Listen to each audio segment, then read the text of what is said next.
Brajajana Ranjana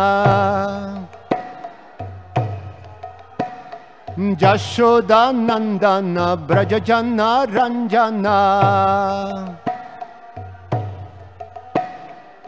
Jamuna Tira Banachari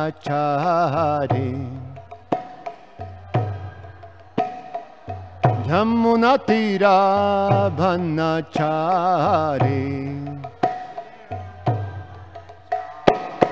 Jaya Radha Madhava Kunja Bihari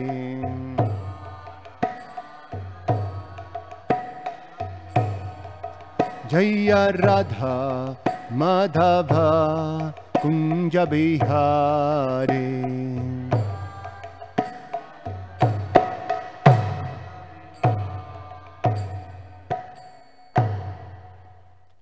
Jayam Vishnupad Paramahansa Parivrajagacharya Ashtotara Shata Srimadhi Sevangre Saisi Bhaktivedanta Swami Srila Prabhupada Ki Garantara Srimad Bhagavatam Ki Nitai Gaura Premanandi. All glories to the assembled devotees. All glories to the assembled devotees. All glories to the assembled devotees. All glories to Shishi Guru and Shri Gauranga.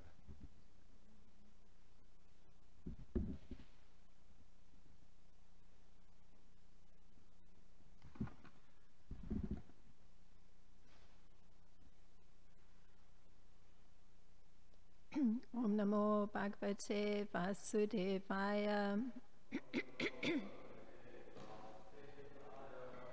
Om Namo Bhagavate Vasudevaya. Om Namo Bhagavate Vasudevaya.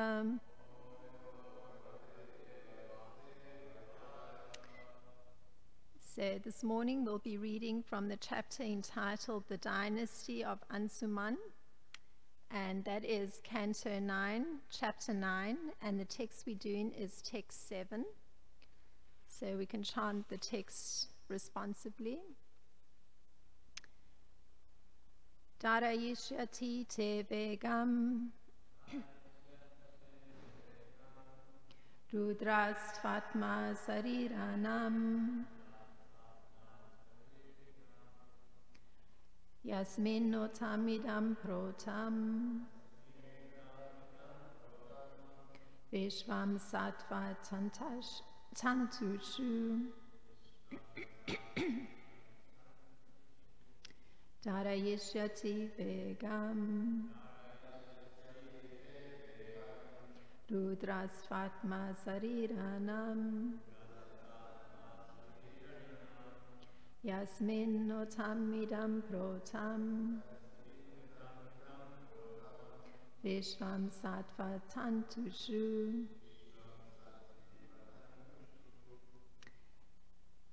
Darayisyati te vegam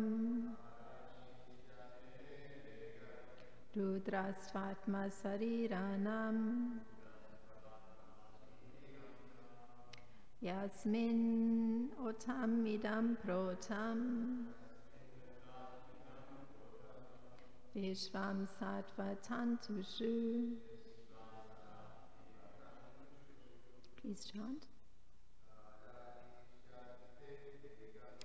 Darayishyati te vegam Rudrasvatma saririnam Yasmin notamidam protam Vishvam sattva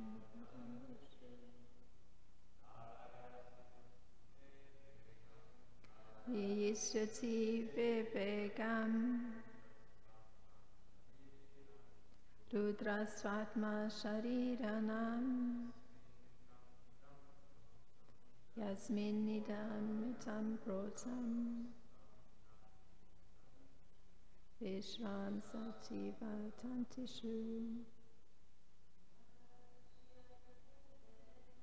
Darayishyati te vegam Rudrasvatma shariranam Yasmin notam idam protam Vishvam sativa tantushu. The word for word. Dara Isyati will sustain. Te, your, Vegam, force of the waves. Rudra, Lord Shiva. Tu, indeed, Atma, the super soul. Shariranam, of all embodied souls. Yasmin, in whom. Otam is situated in its longitude. Idam, this whole universe. Protam, latitude. Vishvam, the whole universe. Sati, a cloth.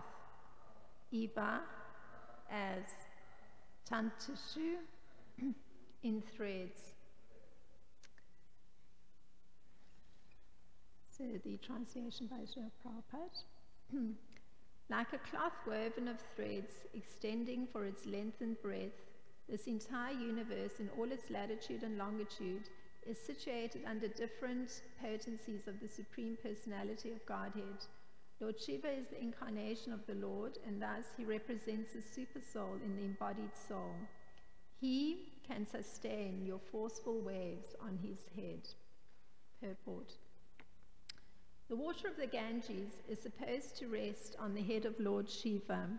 Lord Shiva is an incarnation of the Supreme Personality of Godhead, who sustains the entire universe by different potencies.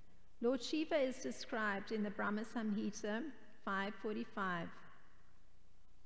Shiram yatha dadhi vihara vishesha yogat sanjayate nahi tata pritag asti heto ya kambutam api tata samuputi karyat govindam adipurusham tamaham bhajami.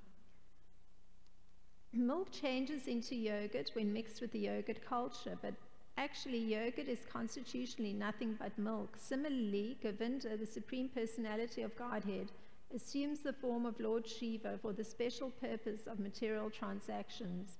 I offer my obeisances at Lord Govinda's lotus feet. So that's his translation. So Lord Shiva is the Supreme Personality of Godhead in the same sense that yogurt is also milk, although at the same time it is not milk. For the maintenance of the material world, there are three incarnations, Brahma, Vishnu, and Maheshvara, Lord Shiva. Lord Shiva is Vishnu in an incarnation for the mode of ignorance. Therefore, Lord Shiva is compared here to the longitude and latitude of the entire universe, which resembles a cloth woven of threads, extending for both its length and breadth. Om Jnana-timirandasya Gananjana Shlakaya Chakshurun Militam Yena Tasmai Shri Gurave Namaha. Namo Om Vishnu Padaya Krishna Prasthaya Bhutale Srimad Ramapada Swami Iti Namine. Namo Om Vishnu Padaya Krishna Prasthaya Bhutale Srimad Bhaktivedanta Swami Iti Namine. Namaste Saraswati Deve Gauravani Pracharine Nirvishesha Sunyavadi Paschatya Deshatarine. Jai Shri Krishna Chaitanya Prabhu Nityananda Shri Advaita Gadadhar Shivasadi Gaura Bhakta Vrindam. Hare Krishna Krishna Krishna Hare Hare Hare Rama Rama Rama Hare Hare. Vanchakalpataribhyascha kripa sindhubhya patitanam pavanebhyo vaishnebhyo namo namaha.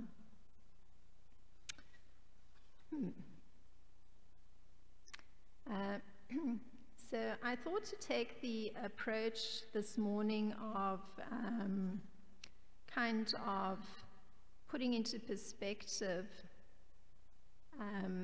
this section and where we've come to. Sometimes I find I need that to get an overall picture. So King Bhagirath is the grandson of King Ansuman. And he desired to bring the Ganges to this world. And that had been the desire also of King Dilipa, his father, and his grandfather, King Ansuman. And finally, by virtue of the severe austerities he performed, Mother Ganges appeared before him. And she had told him, and these are her words, "I'm very much satisfied with your austerities and am prepared to give you benedictions as you desire." So these were her words. Now, there's a reason that there were 3 generations of kings who had this desire to bring the Ganges to this material world. And that is that they were acting on an instruction that they'd received from Lord Kapila. It was Lord Kapila who had told King Ansuman, so King Bhagirath's grandfather, that his forefathers who had been burnt to ashes could only be delivered by a Ganges and not by any other means. So this is earlier on in the 8th chapter. So King Bhagirath, he explained to Mother Ganges that his desire was to deliver his forefathers who'd been burnt to ashes because of their disrespecting Kapila Muni. So these forefathers were actually his grandfather's brothers, and there were 60,000 of them, so his great uncles. And they had come to the spot of the ashram of Kapila Muni, and they were looking for a horse that had been stolen by Lord Indra that was meant to be offered in an Ashvamedha sacrifice, which was being performed by King Sagara, their father. So it's a previous generation, great-grandfather of King Bhagirath. And they had made this grievous offense of looking at Kapila Muni, and they made an accusation. "Here is the man who has stolen the horse. He is staying there with closed eyes. Certainly he's very sinful. Kill him, kill him." So this was their grievous offense that they had committed. Now, here we are several generations later, and Mother Ganges expressed that actually it wasn't her desire to come to the earthly planet. And she gives a particular reason. She says that all the people in general would come to bathe to cleanse their sinful reactions, and she would then have those sinful reactions accumulating in her, and her concern was how she could free herself from those accumulated sinful reactions. So Mother Ganges, she can give this particular blessing of freeing persons from the forceful influence of material life. And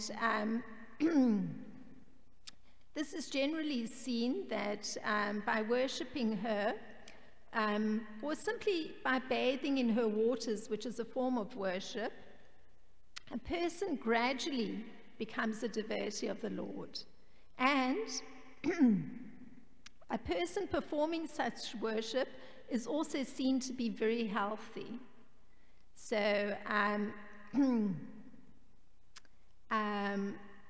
another way to speak of becoming free from these kind of sinful compulsions from leading a material life or being subjected to material influences in Kali Yuga, in general, is this is what we're exposed to, is we don't have Ganges flowing past Rogers Park somewhere. It's Lake Michigan. So the other means for becoming free of compulsions that are there for, or sinful compulsions, because one's been subjected to material influences, is to chant the Maha Mantra and to observe rules and regulations in doing so. And even if one is sinful and can't give up on sinful activities immediately, Srila Prabhupada explains that the act of chanting the Maha Mantra, but with devotion and with faith, will certainly free one from sinful activities. So this particular blessing, so Mother Ganges gives her blessing for those that are fortunate to have her flowing past their particular city or town, is to free persons from those kind of compulsions that come from being influenced by material life. Lord Chaitanya, or Lord Guru Chandra, he's given this particular blessing, that through the Maha Mantra the same thing can be achieved. And what actually happens, you know, looking at the blessing coming from Lord Chaitanya, this objective of working under the compulsion of material life, it can take forms that appear superficially to be in order. So for instance, persons may want to be religious, or they want to develop economically, or they want to pursue something that's pleasing to their senses, or they want to become liberated from this material world. So these are all objectives that are desirable for those who want to enjoy the material world. And in the Chaitanya Charitamrita, in the Adi Leela, in the 7th chapter, the 34th verse, there's a term given for persons having this objective. I hadn't read this word before, I found it interesting. It's called bubukshus. So those are the persons desiring to enjoy the material world through these objectives that seem quite desirable.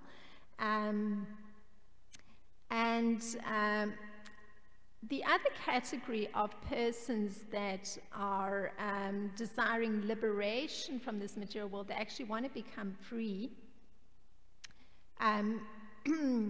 they're called the mumukshus. Now, so those are two categories of persons, but within both of them, they're sort of interconnected with material life. There's a completely different objective that comes to be in place if one is receiving the blessings of Lord Chaitanya, and that objective is to achieve the highest perfection possible in one's life, and that is love for Krishna. So now, this immunity from sinful reaction for those following the second objective, meaning looking for the highest perfection in one's life, is explained by Srila Prabhupada, how this is possible that one becomes immune from sinful reactions. So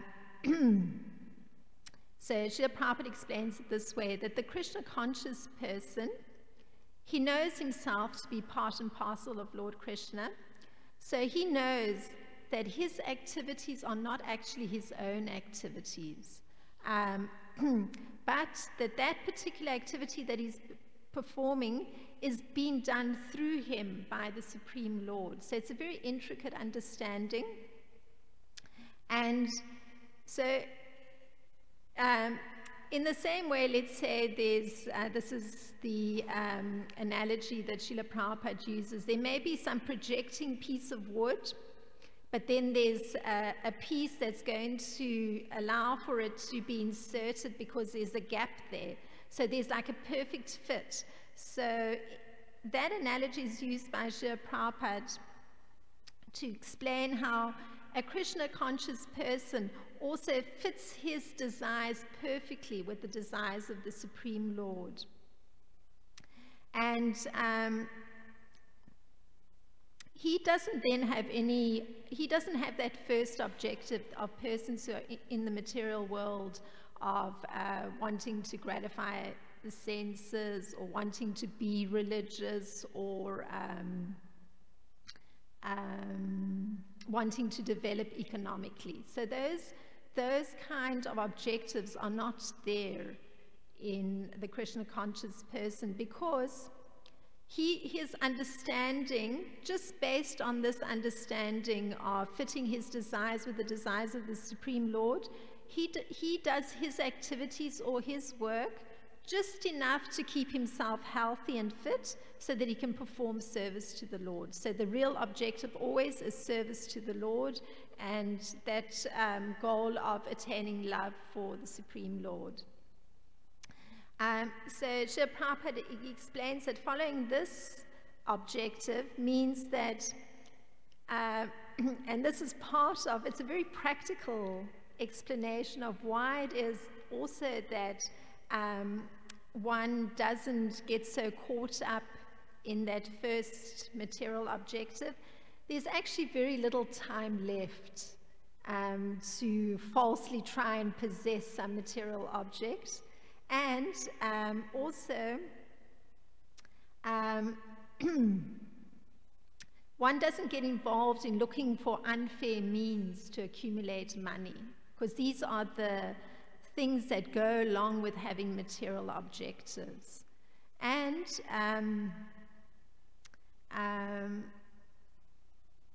so in this way, one is saved from performing actions under the compulsion of material influence. So shortage of time and having a proper understanding of being aligned with the desires of the Supreme Lord, where the goal is much higher than just on a regular material level.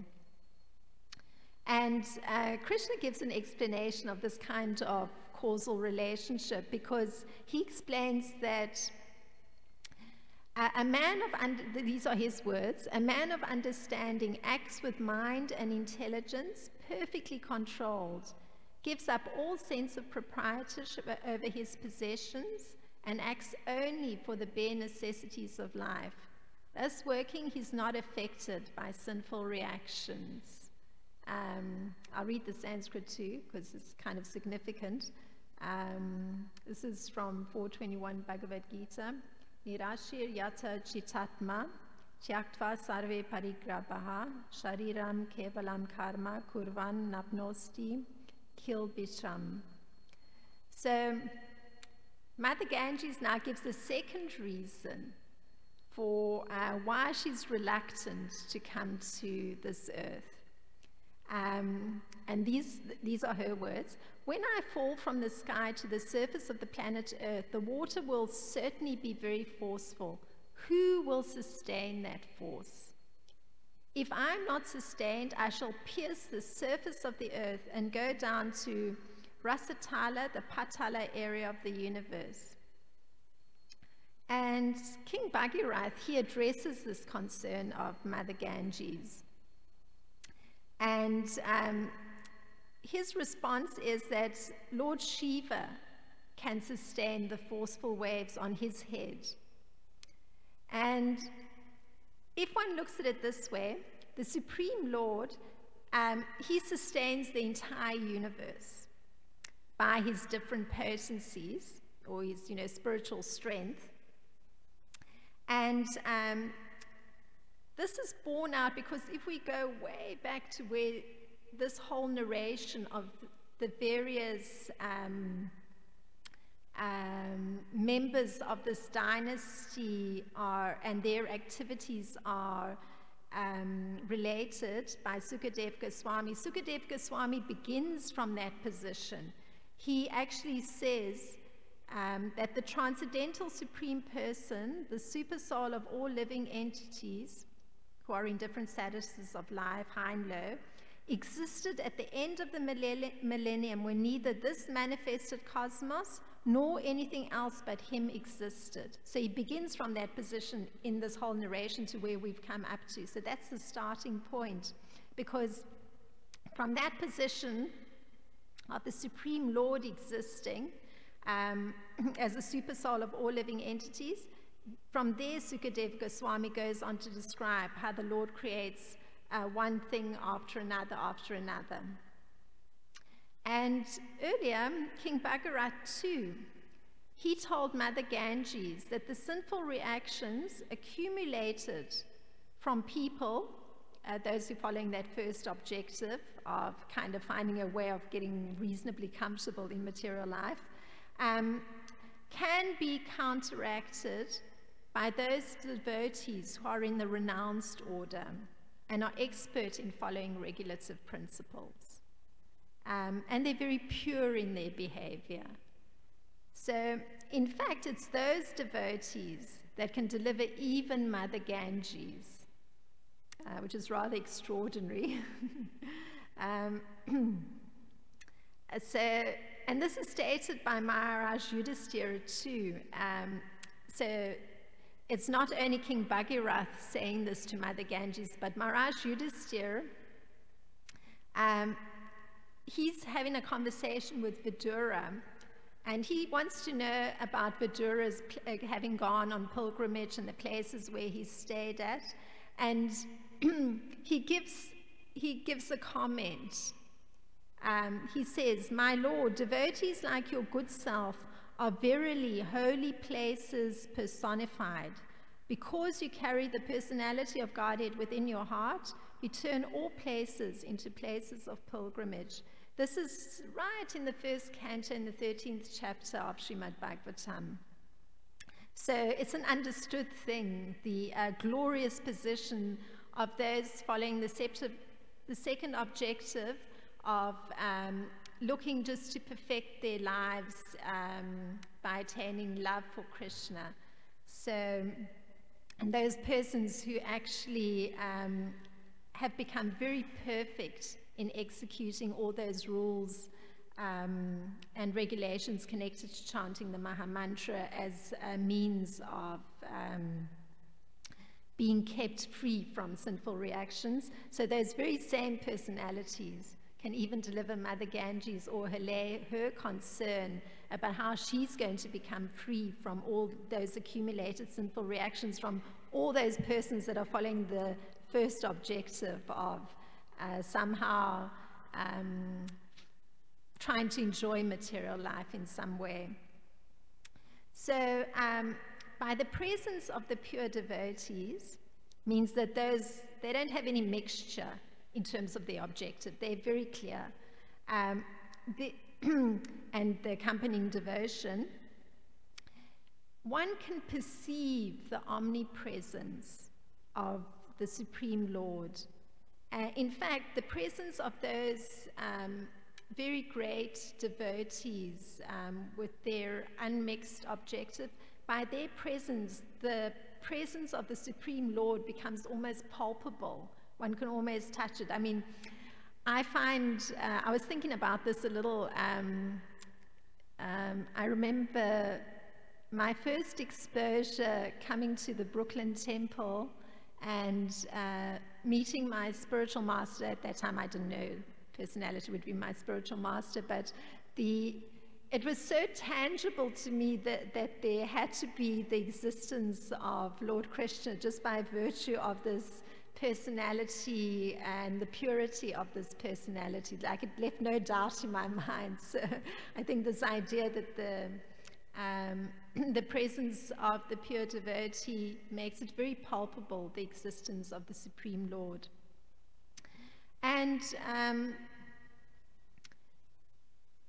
the ability of the Supreme Lord to be present in all places at the same time is done because of his spiritual strength. And to make a general statement, actually, he's the resting place for the totality of living entities, which is Sukadeva Goswami's statement, you know, when nothing existed, all living entities were within the Supreme Lord, so he was existent. And Lord Krishna is called Lord Vasudev because he's the shelter for all those who are afraid of material existence. And indeed, Lord Shiva himself, he asks this question: what person desiring perfection will not worship the Lord? I mean, it's almost a rhetorical question, but he asked that question. And Lord Shiva, he himself, because Lord Shiva is brought up in this purport, so I'm referencing something of Lord Shiva's view of the worship of the Supreme Lord and the necessity of having this objective of wanting to perfect one's life and attain love for Krishna. Lord Shiva says, all the great sages accept the Lord as the source of creation, maintenance, and destruction, although he has nothing to do with these activities. Therefore, the Lord is called unlimited. So Lord Shiva, in fact, describes how the spiritual strength of the Lord works by saying that from him appears Lord Brahma. And we find Sukadev Goswami also, when he begins this narration, after he mentions the existence of the Supreme Lord, then he begins with, and from his navel came the lotus stem and Lord Brahma. So Lord Shiva says that from the Supreme Lord appears Lord Brahma, whose body is made of the total material energy. So that's the body of Lord Brahma. The reservoir of intelligence. So that's Lord Brahma, the reservoir of intelligence. And he's overseen by the passion mode. And from Lord Brahma, Lord Shiva describes that he himself is born as a representation of false ego known as Rudra. So it's almost inconceivable to think that one entity is the representation of intelligence and one is the representation of false ego. But these are these two personalities, and this is coming from Lord Shiva explaining who he is and who Lord Brahma is. And by his power, Lord Shiva says that he creates the other demigods. He controls the 5 elements and the senses. And Lord Shiva concludes that for this reason, he's worshipping the Supreme Lord. And these are Lord Shiva's words of why he himself worships the Supreme Lord, who's greater than all of us, and under whose control are situated all the demigods, material elements, and senses. And even Lord Brahma and myself, like birds bound by a rope. Only by the Lord's grace can we maintain and annihilate the material world. Therefore, I offer my respectful obeisances unto the Supreme Lord. So these are Lord Shiva's words. And in the same way, King Bhagirath here, he uses a metaphor to describe Lord Shiva's control. His control, or Lord Shiva's control, extends the longitude, meaning the distance from east to west of the earth, and the latitude, meaning the distance north to south on the earth. And the extent of that control of Lord Shiva's is comparable to being an entire universe, because that universe, if it's considered to be a cloth, then that cloth is woven of threads that go vertically and threads that go horizontally. So this is the metaphor that King Bhagirath uses here to explain Lord Shiva's control. And that control that Lord Shiva explained himself, what his area of control is: creation of the demigods, control of the senses, and of course he also can annihilate everything. That's the power he's been given by the Supreme Lord. But it's interesting because Lord Shiva sees himself and Lord Brahma as being bound by rope. So he sees himself as being bound. So contrary to this metaphor used by King Bhagirath, he sees himself and Lord Brahma as being bound by a rope, which is just like how if one has a bird of prey that one is managing. I knew somebody who once did. The creature, often it's a vulture, is actually kept secured by a rope, and then sometimes it's released to fly to a particular distance to carry a particular message. They get trained in this way. So Lord Shiva sees himself like this, being bound, and then he's permitted to perform some activity. So King Bhagirath, his perspective is that although Lord Shiva and Lord Brahma are incarnations of material qualities, and Srila Prabhupada points this out in the purport, still Lord Shiva is in control of the creation of the demigods. He's in control of the 5 elements, and he's in control of the senses of all living entities.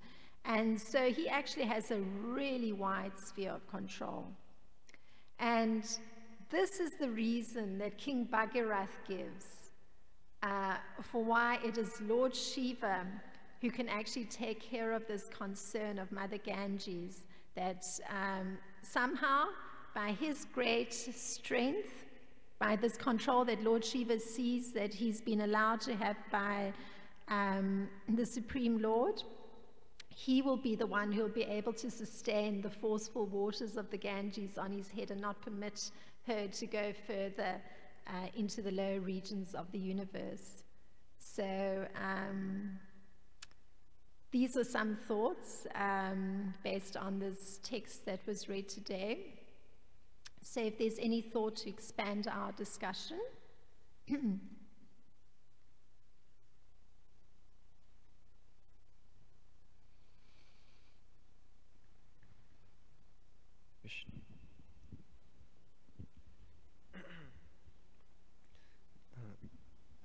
I've been meditating on one of the points that you made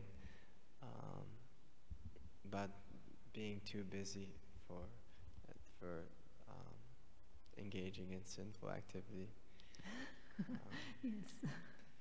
I've been reading the 3rd and 4th chapter of the Bhagavad Gita, like repeatedly, just the verses. And a lot of that has to do with like proper activity.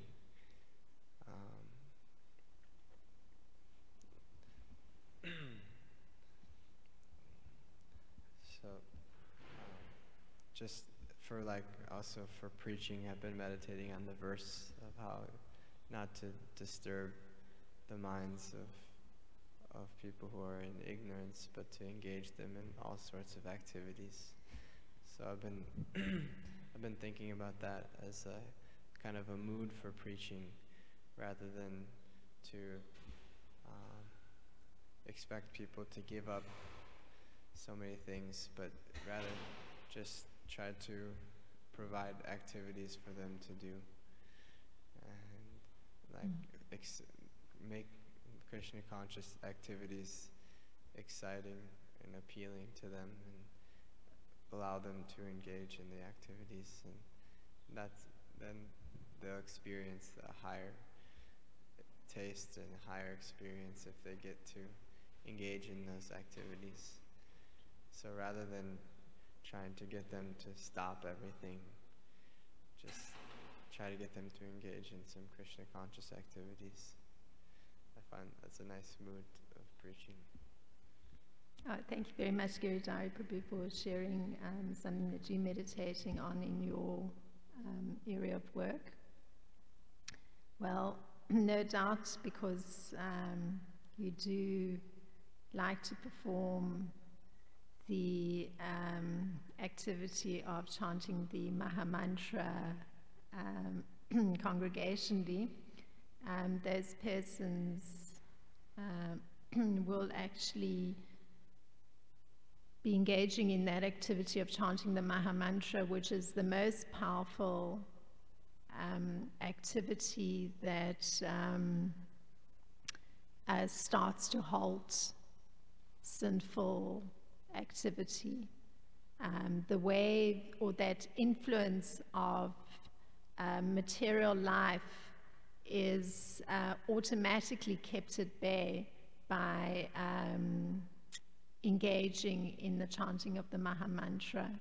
So that probably serves as a foundation for any progress in performing activities that are of a devotional nature, because that allows, the chanting of the Mahamantra will allow for the proper understanding to come, and that the activities are being performed with this higher purpose in mind. And that understanding is necessary to be able to perform activities that are acts of devotion with the proper mood towards the Supreme Lord. It would be an integral component in the planning of activities for those persons that are, because of their wanting to enjoy material life, are inevitably impelled to perform sinful activities. So yeah, the necessity of being exposed to the activity of chanting the Mahamantra congregationally is essential as a foundation. Some thought on that. Thank you.